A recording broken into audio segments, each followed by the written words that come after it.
தொண்டு நிகழ்ந்தது அனைத்தும் உணர்ந்திடும் சூழ்களை வாணர்களும் இவள் என்று பிறந்தவள் என்றுணராத இயல்பினலாம் எங்கள் தாய் அன்னை தமிழுக்கு என்னுடைய முதல் வணக்கத்தை தெரிவித்துக் கொள்கின்றேன். திருச்சிராப்பள்ளி தமிழ்ச் சங்கத்தின் ஒவ்வொரு திங்களிலும் ஒவ்வொரு வாரத்திலும் நடைபெறக்கூடிய அருமையானதொரு சொற்பொழிவில் அடியேன் எளியேனுக்கும் ஒரு வாய்ப்பினை நல்கிய துணைத் தலைவர் ஐயா அவர்களுக்கும் மற்றும் இங்கு இருக்கக்கூடிய அமைச்சர் பெருமக்களுக்கும் இங்கே வருகை தந்திருக்கக்கூடிய அனைத்து தமிழ் ஆர்வலர்களுக்கும் என்னுடைய வணக்கங்களையும் நன்றிகளையும் உரித்தாக்கிக் கொள்கின்றேன். தமிழ் பண்பாட்டு பதிவுகள் என்னும் அடிப்படையில் இன்றைய பொழிவானது நடைபெற உள்ளது. பண்பாடு என்றால் என்ன அப்படிங்கிறத நம்ம சற்று சிந்திக்க வேண்டும். பண்பாடு என்பது தமிழரிடையே, தமிழ் மொழியிடையே இரண்டர கலந்தது என்றால் மிகையில்லை. நான் வாழ்ந்த ஊரையும் நான் வளர்ந்த ஊரையும் என்னை வளர்த்த மக்களையும் பற்றி படிக்கக்கூடியதான் பண்பாடு. ஐயா அவர்கள் முன்னுரையிலே குறிப்பிட்டார்கள் வரவேற்புரையில். இதே காவிரி கரையில் வடகரையில் நான் பிறந்து வளர்ந்தேன். எங்களுடைய ஊரினுடைய அமைவிடமே காவிரி கொள்ளிடம், இரண்டு நதிகளும் இரண்டு பக்கமும் அப்படியே வளைந்து செல்லும். நிலப்பரப்பு என்பது மிகவும் குறைவானது. ஐயா சேலாபதி ஐயா அவர்களுடைய ஊர் சித்திரக்குடி அப்படின்னு சொன்னாங்க. இந்த பக்கெட் வந்தோம் அப்படின்னா தஞ்சை மாவட்டத்துல மிக நிலப்பரப்பு அதிகமாக கொண்ட இடம், மக்களும் பறந்து விரிந்து இருப்பார்கள். எங்களுடைய பகுதி மிகவும் குறுகிய பகுதியாக இருக்கும். அந்த அளவில் அங்கு செயல்பட்ட மக்களினுடைய பண்பாடுகளை பற்றியும் மற்றும் நம் ஆய்விற்கு எடுத்துக்கொண்ட பண்பாட்டு பதிவுகளை பற்றியும் இங்கே நாம் சிறிது கலந்துரையாடலாம் என்று நினைக்கின்றேன். இயல்பிலேயே தமிழர்கள் தங்களுடைய பேச்சிலும் மூச்சிலுமாக ஒவ்வொன்றிலும் தங்களுடைய பதிவுகளை பதிவு செய்வார்கள். உதாரணத்துக்கு எடுத்துக்கிட்டோம் அப்படின்னாக்கா நம்ம என்ன அடிப்படையில கூட பார்க்கலாம். ரத்தினம், நவரத்தினம் அப்படின்னு சொல்லுவோம். நவரத்தினம் அப்படின்னா 9 அப்படின்னு சொல்லக்கூடியது. வைரம், மரகதம், நீலம், கோமேதகம், முத்து, புட்பராகம், பவளம், மாணிக்கம், வைடூரியம் அப்படின்னு சொல்லிட்டு 9 நவரத்தினங்களை சொல்லுவார்கள். அடுத்ததா குறைஞ்சது பார்த்தோம் அப்படின்னா 8 அப்படின்னு சொல்லும் பொழுது நமக்கு உடனே நினைவுக்கு வருவது திசைகள். என் திசைகள் அப்படின்னு சொல்லுவோம். கிழக்கு, மேற்கு, வடக்கு, தெற்கு, வடகிழக்கு, வடமேற்கு, தென்கிழக்கு, தென்மேற்கு அப்படின்னு சொல்லி 8 திசைகளை சொல்லுவோம். என் திசைகளிலும் பரவி வரக்கூடியவன் அப்படின்னு சொல்லி கதிரவனையும் மற்ற மன்னர்களையும் சொல்லும் பொழுது, குறிப்பிடும் பொழுது நாம சொல்லுவோம்.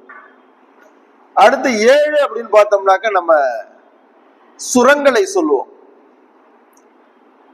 சரி கம பத நிச அப்படின்னு சொல்லக்கூடியது. இது பல்வேறு விதமான மொழி கலப்புகளில் அப்படியே வந்திருந்தாலும் தமிழனுக்கு இருக்கக்கூடிய, நம்முடைய மொழிக்கு என்று இருக்கக்கூடிய ஒரு சிறப்பு அப்படின்னு பார்த்தோம்னா குரல், துத்தம், கைக்கிளை, உழை, கிளி, விளரி, தாரம் அப்படின்னு சொல்லக்கூடிய 7 சுரங்களாக தமிழ் இலக்கியங்கள் பதிவு செய்திருக்கின்றன.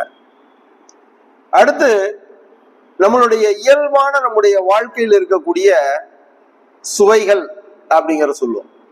அத 6ஆ பிரிப்போம். 6 சுவைகள். சுவைன்னோடனே நமக்கு எல்லாருக்குமே உடனே நாவில் உமிழ்நீர் சுரக்கும்.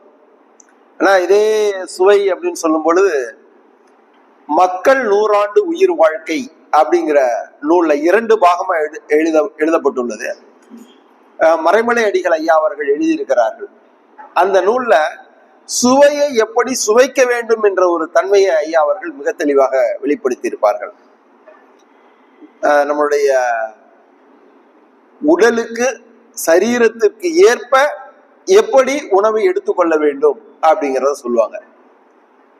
எப்படி சரீரத்திற்கு ஏற்ப எடுத்துக்கொள்ள வேண்டும் இதைதான் அவர் சொல்லுவார். ஒரு மனிதன் தான் வாழக்கூடிய நிலமும் அவனும் சமமாக இருக்க வேண்டும் அப்படிங்கிற சொல்லுவார். என்ன அப்படின்னு பார்த்தோம்னா, இந்த உடல் எப்படிப்பட்டது, இங்க இருக்கக்கூடிய மக்கள் எல்லாம் இந்த உலகம் எப்படிப்பட்டது, 5 பூதங்கள் கலந்த மயக்கம் உலகம் தொல்காப்பியத்தில் சொல்கிறார். அதே போல இந்த மனிதனுடைய உடலும் 5 பூதங்களால் நிரப்பப்பட்டது. காற்று இருக்கு, வெப்பம் இருக்கு, குளிர்ச்சி நீர் இருக்கு, அடுத்தது இப்படி மண் இருக்கு, மண்ணு தான் சதையாக இருக்கிறது. இப்படியாக எண்ணங்கள் எல்லாம் இருக்கக்கூடிய 5 பூதங்களும் 5 புலன்களும் ஒன்றாக இருக்கிறது. 5 பூதங்கள் 5 புலன்களாக மாறுகிறது. எப்படி 5 புலன்கள் நம்ம இயல்பாவே தெரியும். இயல்பா நம்ம பள்ளியில மாணவர்களுக்கு எப்படி சொல்லி கொடுத்தாலும் அவங்களுக்கு புரியாது. 6 அறிவு இருக்கு, 6 அறிவு உடையவன் தான் நம்ம மனிதனுடைய வளர்ச்சிக்கு இருக்கு அப்படின்னு சொன்னோம்னாக்க, சரி சார் 5 வரைக்கும் நீங்க எப்படி புரிய வைக்கிறது அப்படின்னு சொல்லுவாங்க. நான் எதுவும் ஞாபகம் வச்சுக்காத ஒரு திரைப்பட பாடலை சொல்லுவது உண்டு. அட்ரா நாக்கு முக்கும்பாங்கல்ல, அததான். நீ வேற எதையும் வச்சுக்காத, நாக்கு மூக்கு கண்ணு காது, அடுத்தது மனம் அப்படி வச்சுக்கோ அப்படிப்பான். பகுத்தறியக்கூடியது நம்முடையது நாக்கு. ஓர் அறிவு சுவை இருக்கணும். அதாவது முதல்ல தொடு உணர்வு. 1 அறிவதுவே, உற்றறிவதுவே, 2 அறிவதுவே, அவற்றோடு நாவே, 3 அறிவதுவே, அவற்றோடு மூக்கே, 4 அறிவதுவே, அவற்றோடு கண்ணே, 5 அறிவதுவே, அவற்றோடு செவியே அப்படின்னு தொல்காப்பியர் சொல்லுவார். அப்ப 6வது அறிவு நேரிதின் உணர்ந்தோர் அப்படின்னு சொல்லி அவரு முடிக்கக்கூடிய அந்த நூற்பா இருக்கும். அப்ப பகுத்தறியும் ஆற்றல் யாருக்கு இருக்குதோ அவன்தான் மனிதனாக சொல்லப்படுகிறான். ஆனா திருவள்ளுவர் வேற மாதிரி சொல்லுவார். நம்மளுடைய மனித பண்பு இல்லாதவன் மனிதனாக இருந்தா கூட அவர் என்ன சொல்றாங்க, மரத்திற்கு ஒப்பாவர் அப்படிங்கிற சொல்றார். இப்ப அப்படியே எங்கிட்ட மறைமலை அடிக்கல்ல விட்டுட்டு கொஞ்சம் எங்கிட்ட வருவோம். நம்ம இந்த சுவை அப்படின்னு சொன்னோம். 6 சுவைகள் அப்படிங்கிறது இருக்கு. துவர்ப்பு, இனிப்பு, புளிப்பு, கார்ப்பு, கசப்பு, உவர்ப்பு அப்படின்னு சொல்லி இந்த அறுசுவைகளும் நம்மளுடைய உடலில் எப்படி இருக்க வேண்டும் அப்படிங்கிற சொல்றாரு. இப்ப சமீபத்தில் கூட 2 நாட்களுக்கு முன்பு ஒருவரிடம் பேசிக்கிட்டு இருக்கும் பொழுது உறவினர் தான், என்னப்பா பையனுக்கு எல்லாம் உடல்நிலையெல்லாம் சரியா இருக்கா அப்படின்னு பேசிட்டு இருக்கும்போது அவர் உடல்நிலை சரியில்லாத பத்தி சொல்லும் பொழுது சொன்னாரு, ஒரு மருத்துவர் நோய் நாடி நோய் முதல் நாடி அது தணிக்கும் வாய் நாடி வாய்ப்ப அப்படின்றத வள்ளுவரினுடைய குரலை அவர் அங்கே சொல்றார். நாடி பிடித்து மருத்துவம் பார்க்கக்கூடிய ஒரு மருத்துவரை பத்தி என்னிடம் கூறினார்.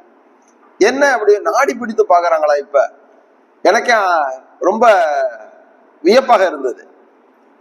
ஆமா, உண்மையிலே அவர் என்னென்ன மாதிரியான மருந்துகள் கொடுக்கிறாருன்னா, மருந்து கிடையாது, உணவு கட்டுப்பாடு இருந்தால் அந்த நோய் குணமாகுது அப்படிங்கிறத சொல்றாங்க. திருச்சியில தான் ஒரு இடத்துல சொன்னாரு. நம்ம அதை சொன்னோம்னா இங்க விளம்பரம் மாதிரி ஆயிரும், அதை சொல்லல.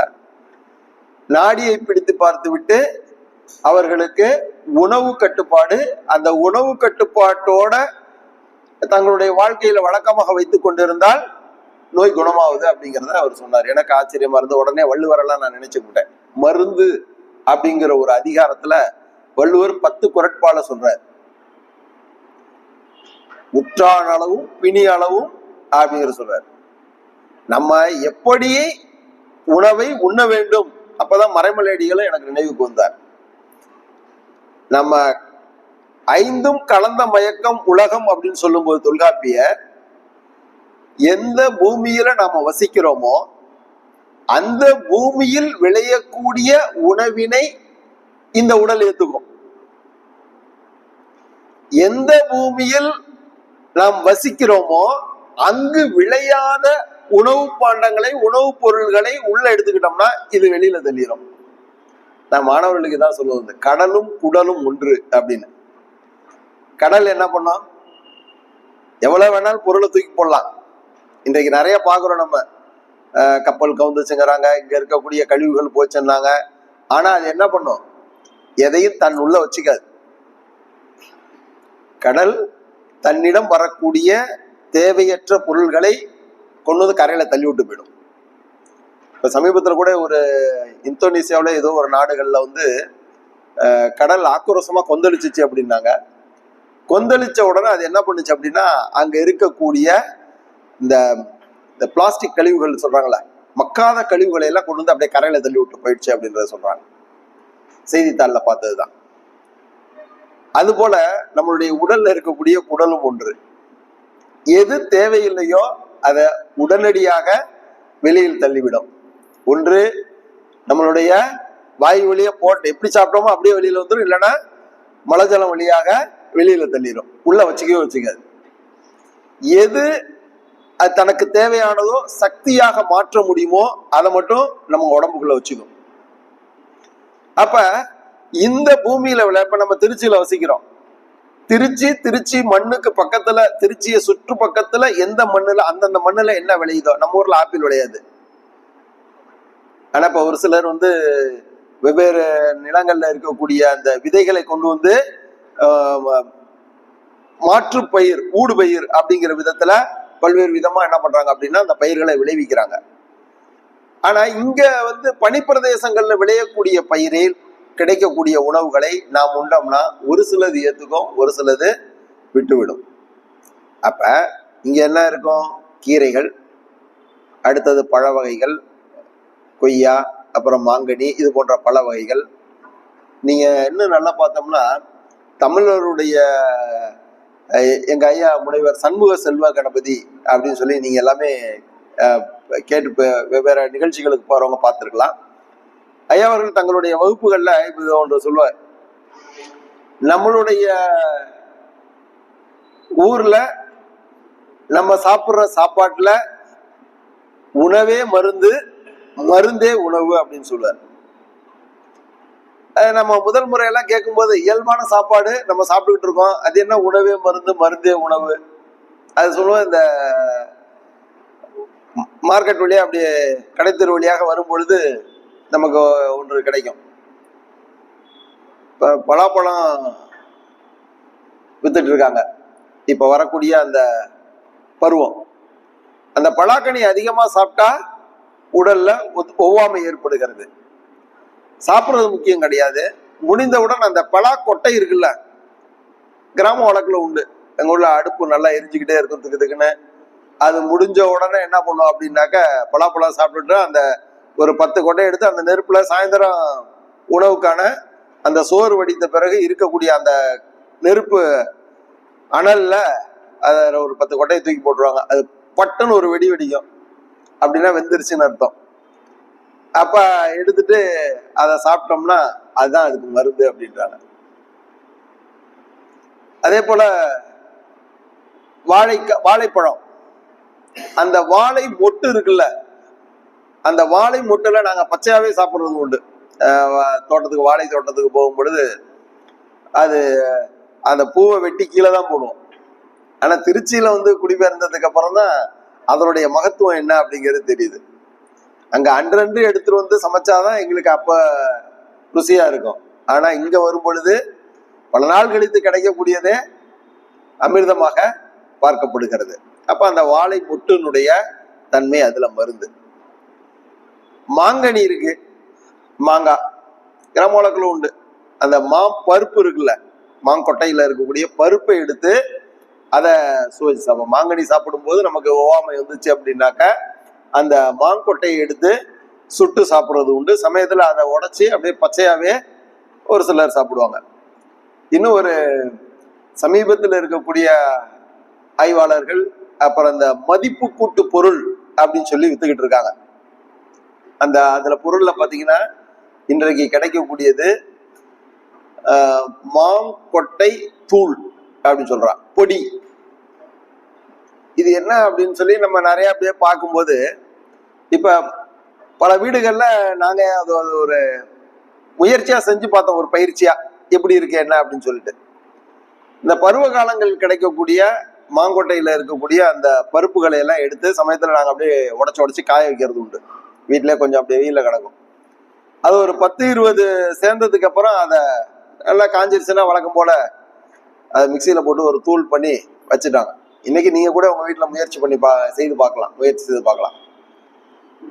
வைத்ததற்கு பிறகு என்ன ஆகும் அப்படின்னாக்கா, அத சமையல்ல அது ஒரு ரொம்பலாம் போடக்கூடாது, சும்மா கொஞ்சோண்டு சேர்த்துக்கிட்டீங்க அப்படின்னாக்கா அந்த மாங்கொட்டை தூள் பொடி அந்த சுவையானது மிகுந்த சிறப்பா இருக்கு. அப்ப என்னுடைய உறவுக்காரர் ஒருத்தர் வந்து இந்த இதுல இருக்கிற செஃப், அந்த கேட்டரிங் காலேஜ்ல செஃபா இருந்துட்டு அவரு ஒரு சில அவங்க இன்கிரிடியன்ட்ஸ் அப்படின்னு சொல்லுவாங்க, என்னென்ன பொருள்களை எந்தெந்த உணவுக்கு பதார்த்தங்களோடு சேர்ப்பது அப்படின்னு சொல்லி. சரிப்பா, உங்க உணவு விடுதியில மட்டும் சாப்பிட வரும்போது இப்படி சுவையா இருக்கு, அதற்கு காரணம் என்ன அப்படின்னு கேட்போம். நாங்க எந்த கடையிலும் நாங்க போய் என்ன பொருள் வாங்க மாட்டோம், தனித்தனியான பொருள்களை வாங்கி நாங்களே எங்களுடைய அளவுக்கு ஏற்ப பக்குவமாக அதை செய்வோம் அப்படிங்கிற சொல்றாரு. இப்படி நம்முடைய மறைமலை அடியார் ஐயா அவர்கள் இந்த உடலுக்கு எது தேவை சுவைகளாரு. இப்ப நமக்கு திடீர்னு என்ன பண்ணோம் அப்படின்னாக்க, இப்ப ஒரு உணவு கிடைச்சா கூட சாப்பிடுறோம், இங்க இருந்து வேறொரு இடத்துக்கு போறோம், அங்கேயும் ஒருத்தர் விருந்து கொடுக்குறாரு, ஐயா வாங்க உங்களுக்காக தான் அப்படின்னு கூப்பிடும்போது என்ன பண்றோம், உட்காந்து அவருக்காக கொஞ்சம் எடுத்துக்கிறோம். இப்படி ஒவ்வொரு இடமா போறோம். அப்ப அவர் சொல்லக்கூடியது, மனிதன் விலங்குகளை பார்த்து தன்னுடைய உணவு முறையை பழக்கி கொள்ள வேண்டும் அப்படின்னு சொல்றாரு. எப்படிப்பட்ட உணவு முறை? பறவைகளை போல உண்ண வேண்டும். அந்த தமிழ் இலக்கியத்துல பதிவு செய்கிறதுனா, சோறும் நீரும் விற்பனைக்கல்ல. சங்க இலக்கியங்கள் குறிப்பிடக்கூடிய கருத்து இது ரொம்ப தலைமையாக இருக்கிறது. ஆனா இன்னைக்கு அதற்கு முரண்பாடான ஒரு கலாச்சாரமானது இன்னைக்கு வந்துகிட்டு இருக்கு அப்படிங்கிறத நீங்க பார்க்கலாம். எல்லாமே விற்பனையா மாறிடுச்சு. நம்ம எங்கேயாவது வந்து பள்ளிக்கூடம் படிக்கக்கூடிய காலகட்டங்கள்ல, கல்லூரி படிக்கக்கூடிய காலகட்டங்கள்ல தண்ணீர் அந்த கூடை எடுத்துட்டு போறோம் அப்படின்னா கிடையவே கிடையாது. எங்க தேநீர் கடை இருக்கு அப்படின்னு தான் பார்த்துட்டு போவோம். அங்க முன்னாடி ஒரு குடத்துலயோ அல்லது ஒரு அண்டாவிலையோ என்ன பண்ணுவாங்க, தண்ணி வச்சிருப்பாங்க, ஒரு தாம்பாளம் போட்டு மூடி இருப்பாங்க, ஒரு டம்ளர் இருக்கும், இருப்பா கொஞ்சம் தண்ணி குடிச்சிட்டு வரேன்னு 2 டம்ளர் குடிச்சு நம்ம பாட்டு அடுத்தடுத்த வேலை பார்த்துட்டு இருப்போம். ஆனா இன்னைக்கு தண்ணீர் கூடை இல்லாமல், புட்டி இல்லாமல் நம்ம எங்கேயுமே வெளியில போறது இல்லை. இதற்கு அப்படியே சான்றா அவர் சொல்லக்கூடியதுதான். அப்ப நம்மளுடைய வாழ்க்கை எதை நோக்கி பயணிக்கிறது, நம்மளுடைய முன்னோர்கள் எப்படிப்பட்ட பண்பாட்டை பதிவு செய்திருக்கிறார்கள் அப்படிங்கிறத பார்ப்போம். அப்ப சோறும் நீரும் விற்பனைக்கல்ல அப்படிங்கிற சமூகத்துல பண்பாட்டை கொண்டிருந்த நாம் இன்னைக்கு எல்லாத்தையுமே வியாபார நோக்குல போகிறோம். நம்மளுடைய நிலையானது என்ன பண்ணுது அப்படின்னா மிக அதிகமா மாற்றம் அடைகிறது. அவர்தான் சொல்றார், பறவைகளை பாருங்கள், பறவைகளை போல் உங்களுடைய வாழ்க்கையை அமைத்துக் கொள்ளுங்கள் அப்படிங்கிறார். பறவை என்ன பண்ணும், நம்மகிட்ட இருக்கு பறவைகளுக்கு தேவையான உணவு. நீங்க இந்த இப்ப கூட இது எங்க வச்சிருக்கிறாங்க அப்படின்னாக்க, பேர்ட்ஸ் பார்க் அப்படின்னு சொல்லிட்டு எல்லா இடங்களையும் கூண்டுக்குள்ள அடைச்சு வச்சிருக்காங்க பறவைகள் சரணாலயத்தை. நம்ம அங்க போய் பார்க்க முடியலன்ட்டு அது அங்க இருக்கும். நான் ஒரு முறை போயிருந்தேன். அப்ப என்ன பண்றாங்க, நமக்கு வந்து அந்த பறவைகளுக்கு இருக்கக்கூடிய ஒரு சில விதைகளை கொடுக்குறாங்க. அந்த விதைகளை கொடுத்து இப்படி கை நீட்டோம்னா என்ன ஆகும், அது வந்து அப்படியே நம்ம அப்படியே கையில உட்காருது, தலையில உட்காருது, உடல்ல உட்காருது. ஆனா நம்ம போகும்போது அதை கொஞ்சம் கவனமா இருக்கணும். ஏன்னா பறவைகளினுடைய அந்த அந்த எச்சம், அப்புறம் அந்த அந்த இறகுல இருக்க சிறகுகள்ல இருக்கக்கூடிய நுண் துகள்கள் வந்து என்ன ஆகும் அப்படின்னா, நமக்கு அந்த ஆஸ்துமா போன்ற மூச்சு இறைப்பு கோளாறு உள்ளவங்களாம் உள்ள போனாங்கன்னா அவங்களுக்கு அது சுவாச கோளாறு வழியா உள்ள போயிடும், சுவாச குழாய் வழியாக.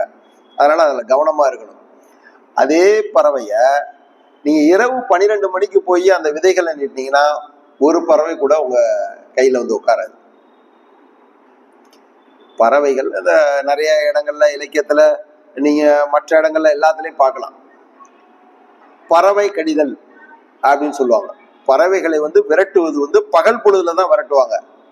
இரவுல போய் சங்க இலக்கியத்துல இருக்கக்கூடிய மாந்தர்கள் பறவைகளை விரட்டியதாக குறிப்பு கிடையாது. ஏன்னா இரவுல பறவை உண்ணாது. இரவு 12 மணிக்குன்னா கூட எங்கேயாவது ஒரு கடை இருந்துச்சு அப்படின்னா நம்ம மக்கள் போய் அங்கேயும் 10 பேர் 20 பேர் சாப்பிட்டுட்டு தான் இருக்கிறாங்க. பறவைகள் சூரிய உதயத்திற்கு பிறகுதான் என்ன பண்ணும்? சூரியன் கிழக்கில் உதித்தால்தான் அவை இறை தேட புறப்படும் தன் கூட்டிலிருந்து. சூரியன் மறைந்து விட்டான், மறையக்கூடிய நேரத்துல கூட்டுல வந்து அடைஞ்சிடும். இன்னைக்கு வயதானவர்கள் மருத்துவர்கிட்ட போனாங்கன்னா மருத்துவர் உடனே சொல்லுவாங்க, என்ன சொல்லுவாங்க? நீங்க சாப்பாடை முன்னாடியே சாப்பிடுங்க, 7 மணிக்கு சாப்பிடுங்க, தூங்குறதுக்கு 3 மணி நேரம் 2 மணி நேரத்துக்கு முன்னாடி சாப்பிடுங்கிறத சொல்றாங்க. இதை மறைமலை அடிகள் தன்னுடைய நூலில் குறிப்பிட்டு இருக்கிறார். பறவைகள் சூரியன் மறைஞ்சிட்டா சாப்பிடாது. நம்ம வீட்டுல வளர்க்கக்கூடிய கோழி, அதுவும் ஒரு பறவை இனம் தான். அந்த கோழியை என்ன பண்ணும் அப்படின்னு பாத்தீங்கன்னாக்கா, இரவுல நீங்க இறை போட்டீங்கன்னாக்கா சாப்பிடாது. பஞ்சாரத்துல அடைச்சி வச்சுட்டு இரவுல நீங்க எவ்வளவுதான் தீனியை போட்டீங்கன்னாலும் அது சாப்பிடாது, ஓரமா தான் இருக்கும். காலையில பாத்தீங்கன்னாக்கா அப்படியே கிடக்கும். ஆனா பகல்ல ஒரு கூடையில கமுத்து வச்சுட்டு, பஞ்சாரத்துல கமுத்து வச்சுட்டு இறைய போட்டீங்க அப்படின்னாக்கா அந்த அரிசி, கம்பு, கேழ்வரகு இதெல்லாம் சாப்பிடும், கொத்தி தின்னும். பறவைகள் எப்படி உண்கிறதோ மனிதனும் அவ்வாறு உண்ண வேண்டும் அப்படிங்கிறது தான் அவருடைய கோட்பாடு. இப்ப சுவைகள் அறுசுவை அப்படின்னு சொல்றோம். அடுத்து பார்த்தோம்னாக்க நம்மளுடைய நிலப்பகுதிகள் அப்படின்னு பார்க்கலாம். நிலப்பகுதிகள் எப்படி இருக்கு? 5: குறிஞ்சி, முல்லை, மருதம், நெய்தல், பாலை அப்படின்னு சொல்லக்கூடிய 5 நிலங்களாக இருக்கக்கூடியதா பார்ப்போம். ஒன்னொன்னும் ஒவ்வொரு நிலப்பகுதி. அந்த நிலத்தில் வாழக்கூடிய மக்கள், அந்த மக்கள் அந்த உணவுகளை தான் உண்டார்கள். தேவைப்படும் போது மட்டும்தான் அருகில் இருக்கக்கூடிய நிலங்கள்லேருந்து கொஞ்சம் பொருளை வாங்கிட்டாங்க. உணவு பண்ட மாற்று முறை தான் இருந்துச்சே தவிர உணவை விற்கக்கூடிய முறை கிடையாது தமிழர் பண்பாட்டுல. அது போல பாத்தீங்க அப்படின்னாக்க 4 அப்படின்னு பார்த்தோம்னா இது சொல்லலாம், காற்று. 4 திசையிலும் வரக்கூடிய காற்றுக்கு பேர் அப்படின்னு சொல்லுவாங்க. நம்ம வழக்கமா எந்த திசையில இருக்கக்கூடிய காற்றை விரும்புவோம்? தென்றல். தென்றல் தான் நமக்கு ரொம்ப இனிமையா இருக்கும். அதனாலதான் முன்னோர்கள் வந்து வீடுகள் கட்டும் போதே எந்த வாசப்படி பார்த்து வைக்கணும் அப்படின்னு சொல்லுவாங்கன்னா, அதிகமாக தெற்கு வாசப்படி வேணும் அப்படின்னு சொல்லி கேட்பாங்க. ஏன்னா தெற்கு திசையில இருக்கக்கூடிய சாளரத்தையோ அல்லது நிலைக்கதவையோ திறந்து வைத்தால், சங்க காலத்துல வீட்டை அடைச்சாதான் ஞாபகம் இல்லை, ஏன்னா அவங்க எப்பொழுதும் திறந்து தான் இருக்கும், காற்று உள்ள வந்துட்டு. ஆனா இப்ப எங்கேயாவது வீட்டுல திறந்துருந்தா தான் கொஞ்சம் பயப்படணும். யாரு அப்பா இப்படியெல்லாம் இருக்காங்களே. ஆனா இன்னைக்கு கிராம பகுதிகளில் பாத்தீங்க அப்படின்னாக்கா, நான் நிறைய இடங்கள்ல இரவு நேரத்துல இந்த கோடை காலத்துல திறந்துதான் இருக்கும். ஆனா நகர்பகுதிகள் அப்படி இல்லை. இந்த கலாச்சாரம் கொஞ்சம் கொஞ்சமா அப்படியே போய்கிட்டே இருக்கு. கர்நாடகத்துல ஒரு கிராமத்துல பாத்தீங்க அப்படின்னா அவர்கள் வீட்டுல வந்து நிலைக்கதவே கிடையாது, இன்றைக்கும் இருக்கு. நிலக்கதவு வச்சா அவங்களுக்கு வந்து என்ன ஆகுது அப்படின்னாக்கா அவங்க வீட்டுல கெட்டது நடக்கும் அப்படிங்கிறத அந்த மக்கள் நம்புகிறார்கள்.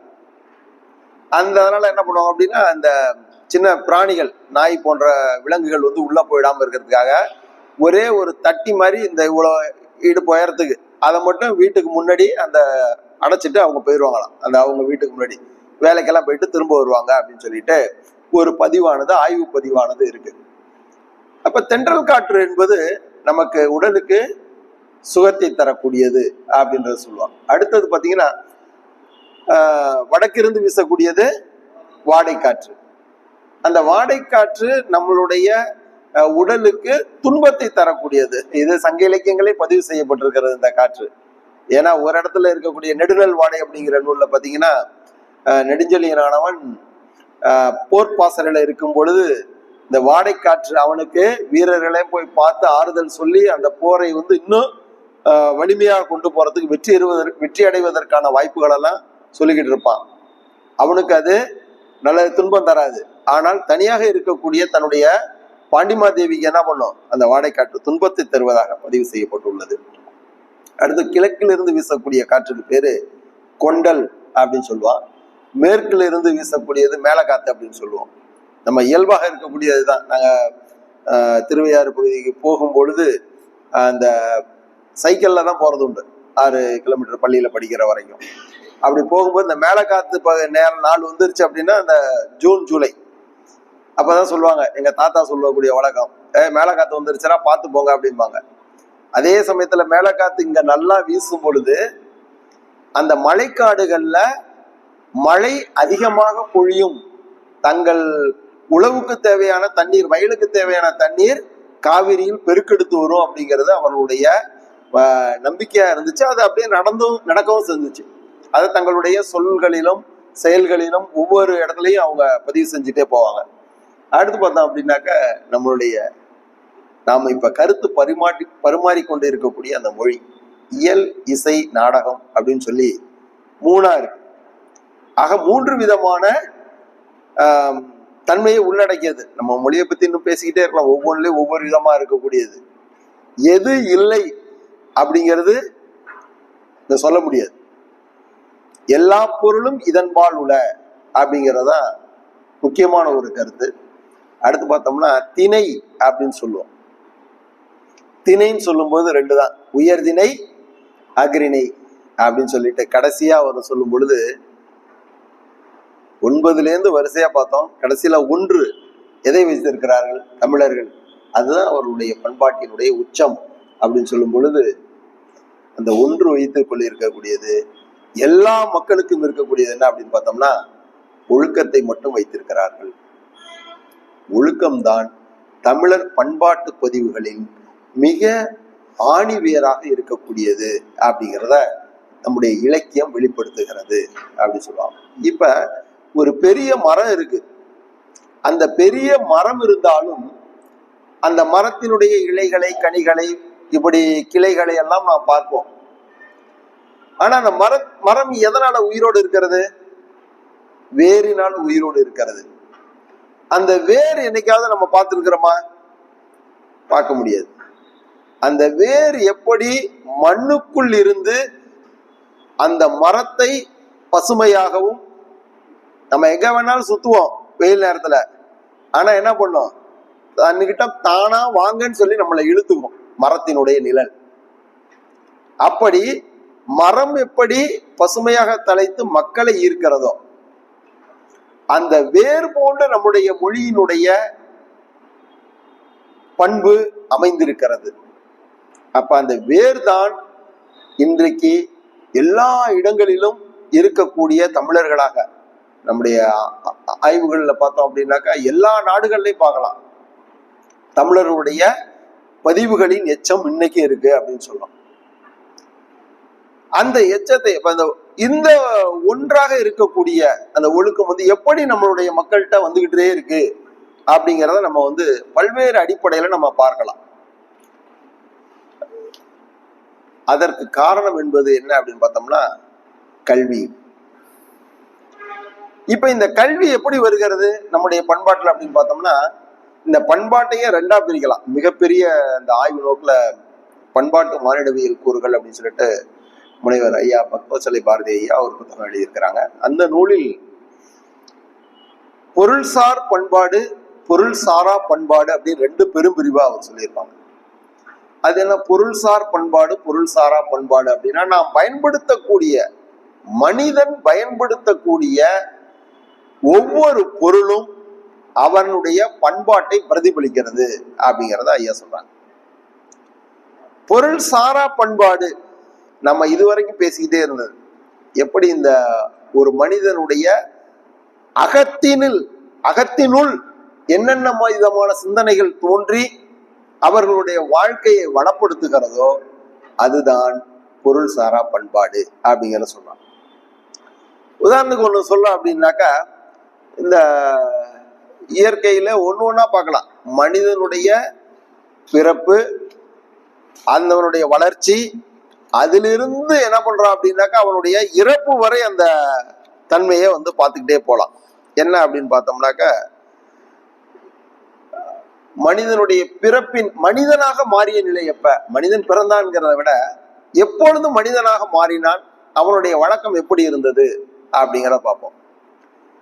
டார்வின் கோட்பாடு, டார்வினுடைய பரிணாம கோட்பாடு அப்படிங்கிற சொல்லும் பொழுது அவர் என்ன சொல்றார், மனிதன் குரங்கிலிருந்து வளர்ந்தான். மாணவர்கள்ட்ட பேசிட்டு மாணவர்கள்ட்ட இருந்து பல்வேறு விதமான கருத்துக்களை, இப்ப குரங்குன்னு சொல்லிட்டீங்க, குரங்குக்கெல்லாம் முடி இருக்குடே ஆனா மனுஷனுக்கு இல்லை அப்படின்னு சொல்லுவோம் உடம்புலலாம். அப்ப மாணவர் சொல்றாரு, ஐயா நமக்கும் இருந்தது, நம்ம 4 கால்ல இருந்து 2 கால்ல இருந்து நடக்க ஆரம்பிச்சோம். ஆனா மனிதனுக்கு கொஞ்சம் கொஞ்சமா சிந்திக்கக்கூடிய ஆற்றல் வரும் பொழுது தன்னை பாதுகாத்துக் கொள்வதற்காக என்ன பண்ண அப்படின்னாக்க பல்வேறு தொழில்நுட்பங்களை கையாள ஆரம்பிச்சான். உதாரணத்துக்கு நெருப்பையே பாதுகாத்தான் அப்படின்னு சொல்லலாம். ஏன்னா நம்ம இப்ப தீப்பெட்டி இருக்கு, பத்த வச்சுக்கிறோம். இப்ப நம்ம தொழில்நுட்ப அடிப்படையில லைட்டர் இருக்கு, அடுத்தது கேஸ் லைட்டர் இருக்கு, பல்வேறு விதமா இருக்கு. நெருப்பை வந்து இப்படி பாதுகாத்துட்டு இருக்கோம். ஆனா அந்த காலத்துல என்ன பண்றாங்க அப்படின்னாக்கா, நெருப்பு அணையக்கூடாதுன்றதுக்காக என்ன பண்றாங்க அப்படின்னாக்கா, நெருப்புக்கே ஒரு இடம் வச்சிருக்கிறாங்க. அதுல இருந்து தான் எடுத்து அடுத்தடுத்ததுக்கு பத்திட்டு இருப்பாங்க. பத்த வச்சுக்கிட்டு அவங்க வந்து அந்த உணவு பண்டங்களை சுடுவது, உணவு பண்டங்களை அவிப்பது போன்ற செயல்பாடுகள்ல இருந்திருக்கிறாங்க. சரி, இப்ப என்ன இப்ப நம்ம அப்படின்னு சொல்லி இந்த இதை கேட்கும்பொழுது அவன் சொல்றான், மனிதனுக்கு குளிர் எடுக்குது, மழை பொழிகிறதுல இருந்து அந்த குளிரிலிருந்து காக்கணும், பனியிலிருந்து அவனுடைய உடலை காப்பதற்காக என்ன பண்றான் அப்படின்னாக்க விலங்குகள்ல இருந்து தோலை எடுத்து கீழே போட்டுறான். ஒரு நாள் என்ன பண்றான், அந்த தோலை எடுத்து போத்தி பார்க்கறான். அந்த தோலை போர்த்தி பார்க்கும் பொழுது அவனுக்கு என்ன பண்ணுது, ஒரு பாதுகாப்பு கிடைக்கிறது. இப்படி அந்த விலங்குகளின் தோளால் போர்த்தி இன்னைக்கு நம்ம போட்டிருக்கோம் அறுவை, அறுவைனா துணி, சட்டை. அப்ப விலங்குகளின் தோலை வந்து போர்த்தினதுனால அந்த உராய்வின் காரணமாக கொஞ்சம் கொஞ்சமா, இது ஒரு நாள் 2 நாள் இல்ல, நூற்றாண்டு கணக்குல மாறி மாறி மாறி 1000 ஆண்டுகளாக மாறி மாறி இது என்னவா மாறுது, இந்த உடல் அமைப்பு நமக்கு கிடைச்சிருக்கு அப்படிங்கிறத சொல்றான். அடுத்து பாத்தீங்க அப்படின்னாக்கா நம்மளுடைய பிறப்பினுடைய தன்மை எப்படி எப்படியெல்லாம் நம்மளுடைய வாழ்க்கை சுற்றி சுழன்று வருகிறது அப்படிங்கிறத பார்க்கலாம். பிறப்பிலிருந்து இறப்பு வரை தமிழருடைய பண்பாடுகள்ல பல்வேறு விதமான வெளியில பேச முடியாத அளவிற்கு இருக்கக்கூடிய வார்த்தைகளால அந்த பக்கத்துல இருக்கொண்ட சொல்ல முடியாது. ஆனா போற போக்குல ஒரு வார்த்தையை சொல்லி அவங்க என்ன பண்ணுவாங்க அப்படின்னாக்க அந்த காரியத்தை பதிவு செஞ்சுட்டு போயிடுவாங்க. அது மாதிரி இருக்கக்கூடியதா அப்படின்றத சொல்றாங்க. அப்ப இந்த அறிவுமயமான இந்த கல்வி எப்படி நம்மை மாற்றுகிறது, அந்த தொழில்நுட்பத்தை எப்படி கொண்டு வருகிறது அப்படிங்கிறத நம்ம பார்க்கணும். அப்ப அடுத்தது சொல்லும் பொழுது நம்மளுடைய நாள சொல்வார், பிறந்தாச்சு, அடுத்தது பிறந்த குழந்தை என்னவா மாறுது, கொஞ்சம் சிறுவர் சிறுமியரெல்லாம் மாறுறாங்க. சிறுவர் சிறுமியெல்லாம் மாறும் பொழுது இப்ப குரங்கிலிருந்து வந்தான்ல, அப்ப நம்மளுடைய இந்த ஆண் பெண் பாகுபாட்டை எப்படி சொல்றான் அப்படிங்கறத பார்க்கலாம். உதாரணத்துக்கு என்ன பண்றாங்க அப்படின்னாக்கா, இவங்க வந்து நம்ம வீட்டுல வளர்க்குறோம், பிராணிகள்லாம் வளர்க்குறோம், அவையெல்லாம் இருந்து நமக்கு வந்து தேவையான பால் மாமிச உணவுகள் மற்றதெல்லாம் கிடைக்கிறது. இந்த பதிவுகள் எங்க ஆரம்பத்தில் எப்படி வந்தது, தமிழருடைய பதிவுகள் அப்படின்னு பார்த்தோம்னாக்க ஒரு காட்டு முராண்டியாக அப்படி போயிட்டே இருக்கிறான். எங்க நிலையில்லாத ஒரு வாழ்க்கை, குரங்கிலிருந்து தோன்றனா காட்டுவாசியாக அலைந்தார்கள். ஆனால் இப்ப இன்னைக்கு நாகரிகங்கள்லாம் நிறைய சொல்றோம், நம்மளுடைய கீழடி நாகரிகத்தை முதற்கொண்டு நீங்க பார்க்கலாம். அதுல கூட அதை இன்னும் வெளியிடல அப்படின்னு சொல்லிட்டு இருந்தாங்க. அதனால நீங்க நம்ம போய் பார்க்கறதுக்கான அந்த இடங்கள் எல்லாம் வைத்திருக்கிறார்கள். அதை போய் பார்த்தோம்னா தெரியும். அத பல்லாயிரம் ஆண்டுகளுக்கு முன்பு அப்படிங்கிற மாதிரியான சிந்துவெளி நாகரிகம் தான் நம்ம பார்த்துட்டு இருந்தோம். அதுக்கு முன்னாடி தோன்றியதாக ஒரு கருத்து பரவல் வந்து இருந்துகிட்டே இருக்கிறது. அப்ப என்ன பண்றான் அப்படின்னாக்க, இவன் நாடோடியாக போகும் பொழுது உடனே நமக்கு சொல்லக்கூடியது ஒரு நீர்நிலைக்கு வேணும் அப்படின்னு சொல்லுவான். தமிழர்கள் வந்து அதான் நம்ம முன்னாடியே சொன்னேன், சோறும் நீரும் விற்பனைக்கல்ல. அப்ப நீர் அப்படிங்கிறத தண்ணீர் அப்படின்னு சொல்லுவோம். ஏன் அப்படின்னா தண்ணீர்னாலே என்ன பண்ணும் அப்படின்னாக்க, நம்ம மொழியை சொல்லும் பொழுது இனிமையும் நீர்மையும் தமிழெனலாகும் அப்படிங்கிற சொல்லுவோம். அதுபோல நீர்நிலைகளை பத்தி பார்க்கும் பொழுது அவற்றிற்கான பெயர்களை நிறைய வச்சிருக்கிறாங்க. நம்ம உதாரணத்துக்கு பார்த்தோம் அப்படின்னாக்க அருவி அப்படின்னு சொல்றோம், சுனை அப்படின்னு சொல்றோம், பொய்கை அப்படின்னு சொல்றோம், குளிப்பதற்கு வைத்திருக்கக்கூடிய இடத்த குளம் அப்படின்னு சொல்றோம். உண்ணுவதற்கு வைத்திருக்கக்கூடிய நீர் இருந்துச்சுன்னா ஊருணி அப்படின்னு சொல்லுவோம். இப்படி அப்படியே கரை கட்டி அப்படியே ஓடிக்கிட்டே இருந்துச்சுன்னா அதுக்கு பேரு ஆறு. ஆறுனா வழி என்று ஒரு பொருள் உண்டு. இங்க ஆறு என்பது தண்ணீர் செல்லக்கூடிய அந்த தடத்தை இரு கரை கொண்டு அடைப்பதையும் சொல்றோம். இப்படியாக என்ன பண்றாங்க அப்படின்னாக்கா நீரினுடைய தன்மையை பல்வேறு விதமா வச்சிருக்கிறாங்க. இங்கதான் நம்ம நல்லா கவனிக்கிறோம்.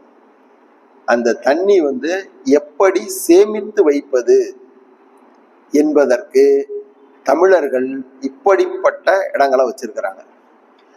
மேலும் என்ன பண்றாங்க அப்படின்னாக்கா இப்ப நவீன காலத்துல கூட நீங்க பார்க்கலாம், மழைநீர் சேகரிப்பு அப்படிங்கிற ஒரு பெரிய அமைப்பானது மக்களிடையே போயிட்டு இருக்கு. நம்ம திருநெல்வேலி பகுதியில கூட ஒரு நிரம்பா கிணறு அப்படின்னு சொல்லிட்டு ஒண்ணு சொல்றாங்க, நீங்க கூட பார்த்துருக்கலாம். அந்த ஒரு நாள் இளைஞர்கள் அந்த மழை தண்ணி ரோட்ல எல்லாம் தேங்கி நிறைய நிக்குது, எங்க போறதுக்கு இடம் தெரியாம நிக்குதுன்றதுனால என்ன பண்றாங்க அப்படின்னாக்க ஒரு பாலடைந்த ஒரு கிணற்றுல வெட்டி கால்வாய் வெட்டி அதை கொண்டு வந்து விடுறாங்க.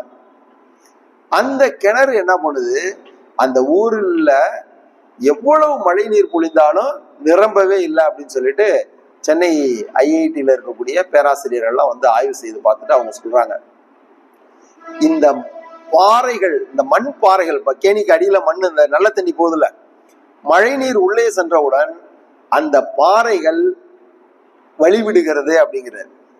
இதை நம்மளுடைய உடல் அமைப்பை வச்சுதான் பார்க்கணும். நம்ம சாப்பிட்டுட்டோம், கடைசியா ஒருத்தர் நமக்கு விருப்பப்படுறவர் ஒருத்தர் வர்றாரு, அண்ணே வாங்க இது கொஞ்சோண்டு பால் நல்லா சுவையா இருக்கு, இதை குடிங்க அப்படின்னு சொல்றாரு.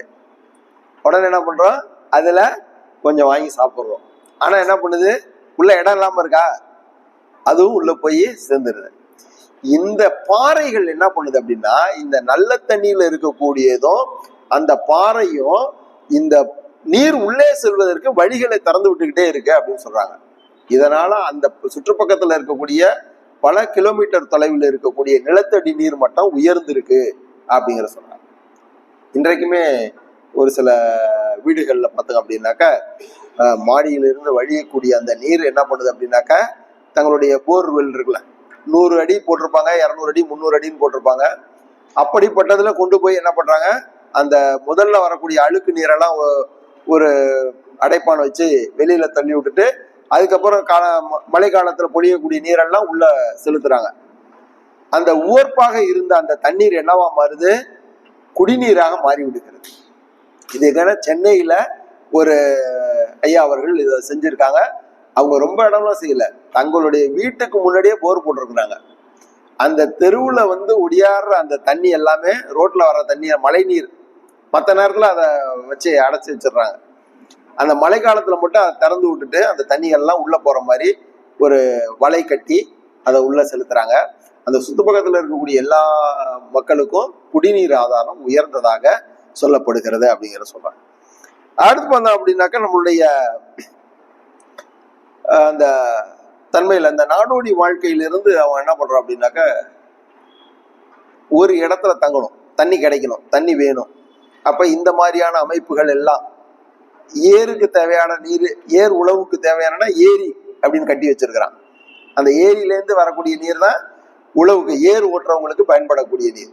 அப்ப அந்த நீர் சேகரிக்க இடமும் அதற்கு வைத்த பெயரும் அவர்கள் எவ்வளவு நுணுக்கமாக அதை சூட்டி இருக்கிறார்கள் அப்படிங்கிறத பார்ப்போம். இன்றைக்கும் பல்வேறு வெளிநாடுகள்ல தமிழர்கள் எங்கெங்கு சென்று தங்களுடைய தடம் பதித்தார்களோ அங்கெல்லாம் தமிழ் பெயர்கள் தெருவுக்கோ அல்லது அங்க இருக்கக்கூடிய ஏதேனும் ஒரு இடத்தில் எச்சங்கள் இருப்பதை நாம் அறியலாம் அப்படிங்கிறத பார்க்கலாம். அடுத்து இந்த ஒரு இடத்துல தங்குன உடனே அவங்களுடைய நிலை என்னவா மாறுது அப்படின்னு பார்த்தோம்னாக்க அப்பதான் சிந்திக்க ஆரம்பிக்கிறாங்க. முதல்ல அவங்க காட்டுல இருக்கக்கூடிய விலங்குகளை அடிச்சு உண்ணாங்க, வேட்டையான், வேட்டை சமூகம் அப்படின்னு சொல்லுவோம். இதை பத்தி பேசிக்கிட்டே இருக்கலாம். ஆதி காலத்துல யாருன்னா தாய் வழி சமூகம் தான் இருந்தது, இப்ப தந்தை வழி சமூகம் இருக்கு.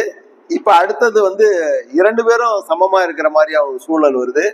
அடுத்தது திரும்பவும் சுழற்சி அடிப்படையில தாய் வழி சமூகமா மாறுவதற்கான ஒரு சூழல் ஏற்பட்டிருக்கு. ஏன்னா இந்த இன்னைக்கு அந்த பண்பாட்டு கூறுகள் அப்படி மாறிக்கொண்டே இருப்பதை பார்க்கலாம். இப்ப எப்படி காட்டுல இருக்கக்கூடிய மிருகங்களை வேட்டையாடுறாங்க? யாரு போவா அப்படின்னாக்க பெண்கள் தான் போறாங்க.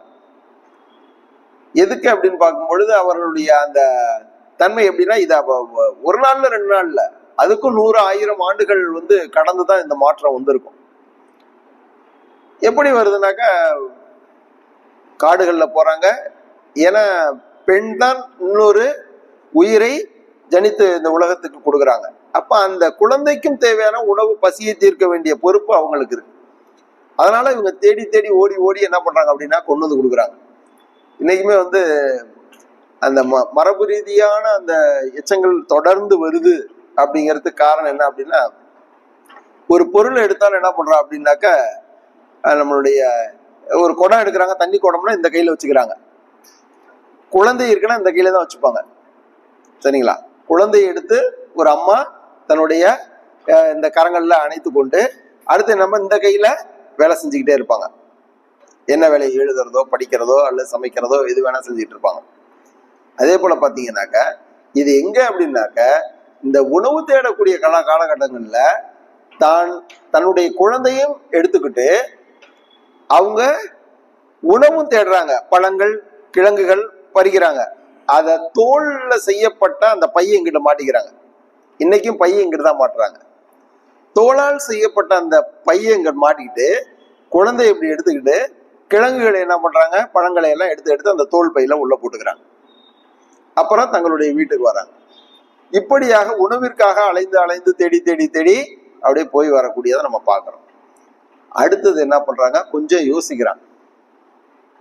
அப்ப இதெல்லாம் இப்படியே போகுது, நம்ம போகக்கூடாது, நம்ம ஒரு இடத்துல இருக்கணும்னு நினைக்கும் போது அந்த வேட்டை சமூகம் என்ன பண்ணுது அப்படின்னாக்க, அப்ப விலங்குகளை போய் எடுக்கும் பொழுது விலங்குகளும் ஓடிக்கிட்டே இருக்கு. இவனும் ஓடுறான், விலங்கு ஓடுது, இவனுக்கு அசந்து போயிடுது. திடீர்னு ஒரு இடத்துல விலங்கு நிக்குது. ஆடுகள் மாடுகள் மான் இது மாதிரி உண்ணக்கூடிய அந்த காட்டு விலங்குகள். இப்ப ஆடு மாடெல்லாம் அப்பெல்லாம் காட்டு விலங்குகள் தான். இப்பதான் ஒரு சிலதான் வீட்டுல வளர்ப்பு பிராணிகளை மாத்திருக்காங்க. அதை நிறைய நீங்க பார்க்கலாம். கோழி கூட ஒரு பறவை இனம் தான். அது எங்க போய் நிக்குது அப்படின்னு பார்த்தா, ஏற முடியாத மலைகள்ல, மலை சரிவுகள்ல அப்படியே போய் நிக்குது. மலையில ஏற முடியல.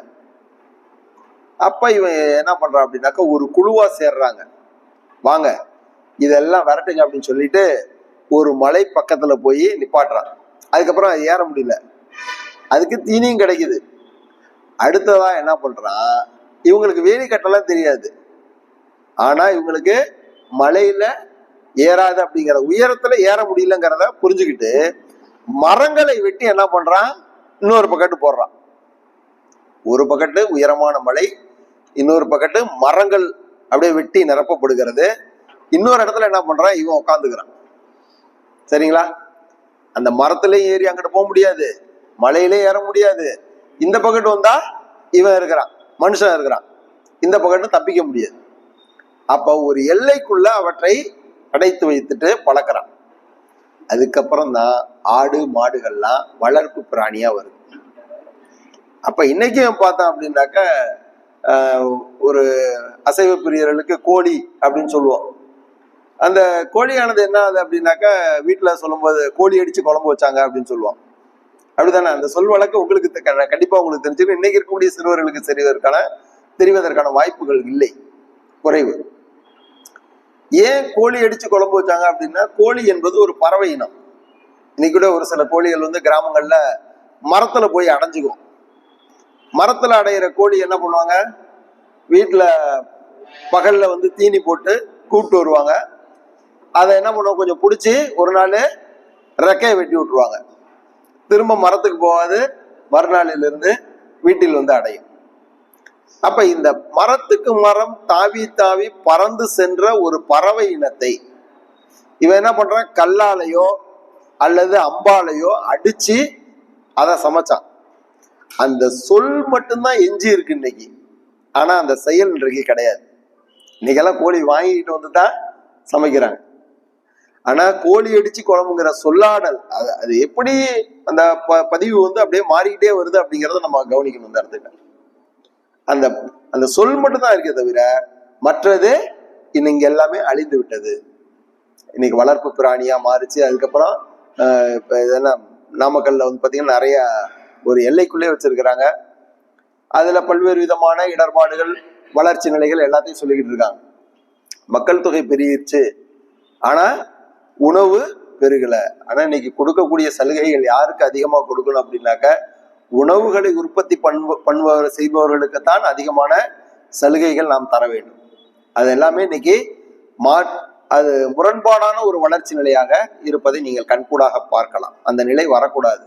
உடலில் ஒரு பக்கம் ஒரு கை மட்டும் வளர்ந்தால் அது வளர்ச்சியா அப்படின்னா அது வந்து வீக்கம் அப்படின்னு சொல்லுவோம் ஒரு மனிதனுக்கு. அதே போல அந்த ஒரு நிலையானது விவசாயிகளுக்கும் அங்க இருக்கக்கூடிய நம்மை வாழ வைக்கக்கூடியவர்களுக்கும் நம்ம வந்து உதவி செய்யணும். ஏன்னா ஒரு அந்த நிலையிலேருந்து வந்தேன் அப்படிங்கிறதுனால உங்களுக்கு இந்த இடத்துல நான் வந்து அதை பதிவு செய்யறேன். அடுத்து பாத்தீங்க அப்படின்னாக்க நம்மளுடைய எல்லா இடத்துலையும் அப்போ ஒரு இடத்துல கொண்டு போய் அடிச்சு வச்சுட்டானா அப்ப கோழி வளர்ப்பு பிராணியா மாறிடுச்சு. அடுத்தது ஆடு வளர்ப்பு வீட்டு விலங்கா மாறிடுச்சு. மாடு வீட்டு விலங்கா மாறிடுச்சு. இப்போ ஒரு கூட்டமா வச்சிருந்தது என்ன பண்றான், அங்க குழுவா பிரிகிறான், ஒரு இனமா பிரிஞ்சிருது. அப்புறம்தான் அதுல உள்ளுக்குள்ள ஒவ்வொன்றாக உள்ளே நுழைகிறது. அப்ப கூட்டத்தை எல்லாருமே போறான், எல்லாருமே வரான்னா அந்த இடத்துல ஒரு தலைவன் தேவைப்படுகிறான். அப்ப தலைவனை அங்கே தேடுகிறார்கள். அப்பொழுதுதான் சமுதாயம் ஒரு புதிய பரிணாமத்தை அங்கே ஏற்படுத்துகிறது அப்படிங்கிற சொல்றாங்க. அப்ப நம்மளுடைய வாழ்க்கையிலையும் இந்த தமிழருடைய பண்பாட்டு பதிவுகள் அப்படிங்கிறது பார்த்தோம் அப்படின்னாக்க, நான் வந்து பிறப்பு மட்டும்தான் சொன்னேன். அடுத்தது கொஞ்சம் வளர்ச்சியை சொல்லியிருக்கிறேன். இறுதியா ஒரு சில மணித்துளிகள்ல நான் சொல்வதற்கு விளைகிறேன். அடுத்தது வளர்ச்சி இருக்கு, சிறுவர் சிறுமியரான பிறகு சமூக வயமாதல் அப்படின்னு சொல்லுவோம். அது என்ன சோசியலைசேஷன், சமூக வயமாதல் அப்படின்னா ஒரு குழந்தைய தனியா விட்டுட்டீங்க அப்படின்னா அது வயது ஒத்த குழந்தைகளோடு உள்ள சேர்ந்து கொண்டால் அப்பதான் அது நல்லா வளர்ந்து வருதுன்னு அர்த்தம். விளையாண்டு கொண்டு இருக்கக்கூடிய குழந்தைகளிடம் விடப்பட்ட ஒரு சிறுவர் சிறுமி தனியா நின்று வேடிக்கை மட்டுமே பார்த்துக்கிட்டு இருந்தாங்கன்னா இன்னும் அவங்களுக்கு அரவணைப்பு தேவைப்படுது அர்த்தம். நம்ம குழந்தைகளுக்கு உணவு ஊட்டுபவர்கள்ல யார் சிறந்தவர்கள், அம்மாவா பாட்டியா அப்படின்னா யாரு? பாட்டி தான். அம்மா வந்து அவளை நல்லா ஊட்ட மாட்டாங்க. நல்லா ஊட்ட மாட்டாங்கன்னு நான் சொல்லல. காரணம் என்னன்னா இன்றைய சூழல்ல பொறுமை குறைவு. தாத்தா பாட்டிகிட்ட இருந்தாங்க அவங்களுடைய வேகமும் அந்த குழந்தைகளுடைய வேகமும் சமமா இருக்கும். அவங்க கொடுக்க கொடுக்க இவங்க வாங்க கொஞ்சம் விளையாட உணவு உண்ணுவது. இது வந்து சமூக வயமாதல் அப்படிங்கிற சொல்லலாம். அடுத்தது ஒரு நிலை இளைஞர்கள் ஆன பிறகு. இளைஞர்கள் ஆனோன்னா அன்றைய காலகட்டத்திலிருந்து இன்ற வரைக்கும் வந்து அந்த திருமணம் அப்படிங்கிற ஒண்ணு இருக்கு. தமிழர்கள்ல திருமணம் அப்படின்னாக்க தொல்காப்பியம் வந்து 8 விதமா சொல்லுது. பிரம்மம், பிரசாபத்தியம், ஆரிடம், தெய்வம், காந்தர்வம், அசுரம், ராக்கதம், பைசாசம் வகை திருமண முறைகளை சொல்லுகிறார்கள். இதுல நடுவில் இருக்கக்கூடிய காந்தர்வம் அப்படின்னு சொல்லக்கூடிய அந்த திருமண முறைதான் ஒரு ஆணும் பெண்ணும் தங்களுடைய மனதின் உள்ளாகவே ஒன்றிணைந்து மனம் புரிந்து கொள்வார்கள் அப்படின்றதுதான் காந்தர்வ மனம் அப்படின்றத சொல்லுவாங்க. பிரம்மம் பிரம்மாச்சரியா இருப்பவனுக்கு கொடுப்பது, நிறைய செல்வங்கள், ஆக்கள் அப்படின்னா செல்வம் ஆரிடம், செல்வங்கள் நிறைய மிகுந்திருப்பவனிடம் கொடுப்பது, அப்புறம் தெய்வத்தைக்கு பணி செய்பவனுக்கு கொடுப்பது, இப்படி நிறைய வரும். அசுரத்தனமா கவர்ந்து கொள்வது, ராட்சசத்தனமா கவர்ந்து கொள்வது. அந்த காலத்துல வயது அப்படிங்கிறதெல்லாம் கிடையாது. ஆனால் ஒரே வயது ஒத்த ஒரு ஆணும் பெண்ணும் எங்கே இணைகிறார்களோ அது காந்தர்வ மனமாக சங்க இலக்கியத்துல பதிவு செய்யப்பட்டு இருக்கிறது. அப்ப அந்த காதல் அப்படிங்கிறது உருவம். அதுக்கப்புறம் கைக்கிளை பெருந்திணை அப்படின்னு சொல்லுவான். கைக்கிளை என்பது ஒருதலை காதல், பெருந்திணை என்பது பொருந்தா காதல் அப்படிங்கிறது சொல்லக்கூடியது. இப்ப இதுல வயது ஒத்தவர்கள் பார்க்கும் பொழுது ஒரு பெண் நடந்து சென்று கொண்டு இருக்கிறாள். இன்றைக்கு திரைப்படங்கள் எல்லாம் சங்க இலக்கியங்கள் தான். அதுல ஒருத்தர் சொல்றான், நீயும் தவறிலை, நின்னை புறங்கடை போதர விட்ட நுமரும் தவறில, நிறையழி கொள்யானை நீர்க்கு விட்டாங்கு பறையறைந்து சொல்லற்க என்ன இறையே தவறுடையான் அப்படின்றான். ஒரு அழகான பெண் ரோட்டில் நடந்து செல்கிறாள், வீதியில போறாங்க, எங்க தண்ணி எடுக்க, தண்ணி குடத்தோட ஆற்றுல. அப்ப அந்த வாலிபன் பார்த்தோம், கலித்தொகையில பதிவு செய்யப்பட்டுள்ள பாடல். இப்படி ஒரு அழகான, இப்ப ரோட்ல ஏதாவது ஒரு விபத்து வருது, ஒரு ஜல்லிக்கட்டு காலை ஒண்ணு அவிழ்த்து ஒடியாருது அப்படின்னா என்ன பண்ணுவாங்க? கிராமத்துல இருக்கிறவங்க உடனே எல்லாருக்கும் எச்சரிக்கை சொல்லுவாங்கல்ல. ஏதாவது ஒரு மணியோ அல்லது ஏதேனும் ஒரு அவசர காலம் அப்படின்னா அந்தந்த ஊர்லயும் ஒவ்வொன்றும் இருக்கும். ஒரு கருவியை, இசைக்கருவியை இசைக்கிறதோ, ஏதேனும் ஒரு தண்டோரா போடுறதோ, ஏதேனும் ஒரு செயல் வழியாக அந்த மக்களை பாதுகாப்புக்கு சொல்லுவார்கள். இப்ப என்ன பண்றான் அப்படின்னாக்கா, இவன் சொல்றான், நீயும் தவறில்லை, நீ தண்ணி எடுக்க வர்ற, அது ஒண்ணும் தப்பு கிடையாது. ஆனா மன்னன் என்ன பண்ணலாம்? ஒரு அழகான பெண் வீதியில் நடந்து தண்ணீர் எடுக்க போகிறாள். இத அவர் சொல்றாரு, நிறையழி கொள்யானை, ஒரு மதம் பிடித்த யானை தெருவில் ஓடுகிறது, மக்களே பாதுகாப்பாக இருக்க வேண்டும் என்பதை சொல்ல வேண்டும் மன்னன். இளைஞர்களாகிய எங்களுடைய உள்ளங்கள் எல்லாம் என்ன பண்ணுது அப்படின்னா பரிதவிக்கிறது. இன்றைக்கு திரைப்படங்கள்ல இதை சொல்றான். அது ஒரு திரைப்பட பாடல் கூட இருக்கு, உன்னை யார் பெத்தா யார் பெத்தா அப்படின்ற மாதிரியான ஒரு பாடல் கூட ஒண்ணு வரும். அனைத்து திரைப்படங்களிலும் சங்க இலக்கியங்கள் ஊடாட்டமானது இருக்கு அப்படிங்கிறத சொல்லுவோம். அதே போல இன்னும் நிறைய ஒரு செய்திகள் இருக்கிறது. என்ன அப்படின்னாக்கா, ஒரு பொறை அப்படின்னு நமக்கு ஒரு நல்ல பண்பாட்டு பதிவுகள் இருக்கு. அப்படின்னாக்க பொறை எனப்படுவது போற்றாரை பொறுத்தல் அப்படிங்கிறது கிளைத்தொகையில சொல்லுது. நம்ம யார் நம்மை தூற்றினாலும் அல்லது போற்றினாலும் பொறுமையோடு இருந்து அதை எதிர்கொள்ள வேண்டும் அப்படிங்கிறத ஒரு செய்தி கலித்தொகையில. இன்னொன்று என்ன அப்படின்னா, பண்பெனப்படுவது பாடு அறிந்து ஒழுகுதல் அப்படிங்கிற சொல்ற. அதை சொல்லும் பொழுது நம்மளுடைய திறன் என்ன, நம்ம சுற்றுப்புறம் எப்படி இருக்கிறது, இப்படி பல்வேறு விதமான சூழல்களை எல்லாம் அறிந்து கொண்டு நம்மளுடைய வாழ்க்கையை சிறப்பாக செய்ய வேண்டும், சிறப்பாக நடத்த வேண்டும் என்பதுதான் நம்முடைய தமிழருடைய பண்பாட்டு பதிவுகளாக இலக்கியங்களிலும் வாழ்க்கையிலும் இருக்கு அப்படிங்கிறத சொல்லி, திருச்சிராப்பள்ளி தமிழ் சங்கமானது இங்கு வருகை எனக்கு ஒரு அருமையானது ஒரு வாய்ப்பை நல்கி, இந்த மாதத்தில் செயலாபதி ஐயா அவர்கள் தொலைபேசியில் தொடர்பு கொண்டார்கள். ஐயா, நீங்கள் வர வேண்டும், உரையாற்ற வேண்டும் என்று கேட்டுக்கொண்டார்கள்.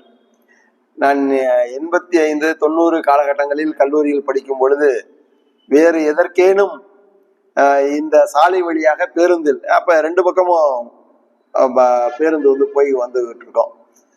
போகும்பொழுதும் வரும்பொழுதும் இந்த தமிழ் சங்கத்தினுடைய அந்த விளம்பர அந்த பதாகையை பார்த்துட்டு செல்றது எனக்கு வழக்கமாக இருக்கும்.